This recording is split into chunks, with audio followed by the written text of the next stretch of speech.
Hi, folks, on the ACC Digital Network. I'm Mike Hogewood, along with former North Carolina star JR Reid. Well, Roy Williams got his 700th win against Villanova. Now, JR, if he's to get 701, it's going to come against the team he used to coach and a team where a lot of those 700 wins came from, and that's Kansas, and it is not going to be easy. No, it is not. Kansas is a team Roy Williams has not had very much success against. He's hoping that he can get that 701st victory, but it's going to be a tough matchup. Kansas comes in with a strong team. All right, we've been talking for weeks about this small North Carolina team and how well they play. But Kansas has a big guy in the middle, and Jeff Withey. How do you handle him if you're a target?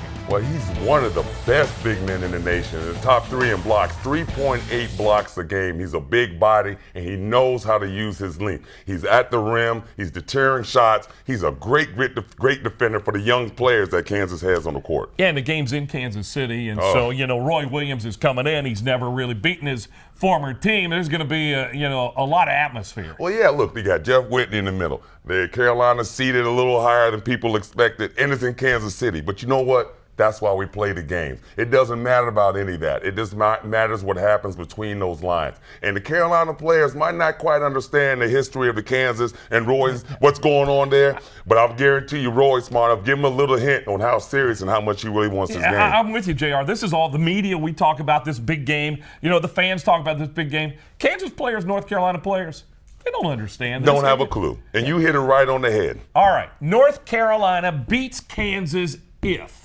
Carolina beats Kansas if they can rebound their position, if they get help from Michael McAdoo on the inside, and if they can capitalize off the turnovers of Kansas. Kansas averages about 14 turnovers a game, and Carolina is a team that likes to get you to turn the ball over. So if they can handle that, I think we'll be cheering. The Hill fans will be cheering. And JR, it wouldn't hurt if they shot 52% from three like they did against Villanova. Right. It's going to be an interesting matchup, Kansas and North Carolina. For JR Reid, I'm Mike Hogewood here on the ACC Digital Network, brought to you by Ruby Tuesday.